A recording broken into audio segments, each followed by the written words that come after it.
Man accused of stalking U.S. basketball star Caitlin Clark interrupts court proceedings, claims himself guilty as charged. Michael Thomas Lewis, a Texas-based man, has been charged with stalking and harassing American women's basketball player Caitlin Clark. Michael, who claims to be a fan of Clark, allegedly sent explicit messages, with some of them sexually violent in nature. He was arrested on Monday in a hotel situated at Indianapolis. Clark plays for the India Fever's side in the WNBA, which is based out of Indianapolis.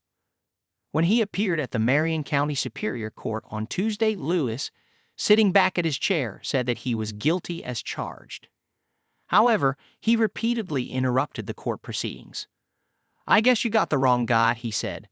And whenever he was asked if he had any mental health issues, he just said, "I need my medicines."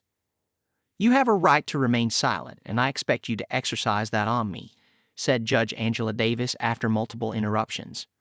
Lewis, however, continued interrupting the proceedings, and it was at this point when the judge ordered him to stop talking. Prosecutors said they were seeking a higher-than-standard bond because Lewis traveled from his home in Texas to Indianapolis with the intent to be in close proximity to the victim. Lewis was held on a $50,000 bond, and if the bond is posted, he will be required to wear an ankle monitor and remain in Indiana. The court also filed a not guilty plea on Lewis' behalf, and Judge Angela Davis suggested Lewis remain silent in jail and only speak with his attorney.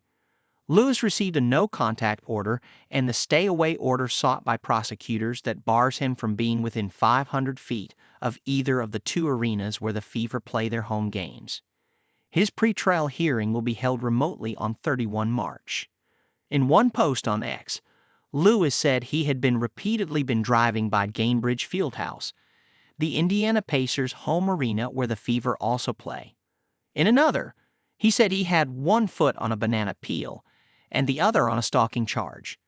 Other messages directed at Clark were sexually explicit. The social media posts actually caused Caitlin Clark to feel terrorized, frightened, intimidated, or threatened, and an implicit or explicit threat also was made with the intent to place Caitlin Clark in reasonable fear of sexual battery. Prosecutors wrote in the Marion County Superior Court filing. The FBI learned the X account belonged to Lewis and that the messages were sent from IP addresses associated with an Indianapolis hotel and downtown public library. Indianapolis police spoke with Lewis on 8 January at his hotel room. He told officers he was in Indianapolis on vacation. When asked why he was making so many posts about Clark, Lewis replied, "Just the same reason everybody makes posts," according to court documents. He told police that he didn't mean any harm and that he fantasized about being in a relationship with Clark. "It's an imagination, fantasy type thing, and it's a joke, and it's nothing to do with threatening," he had said.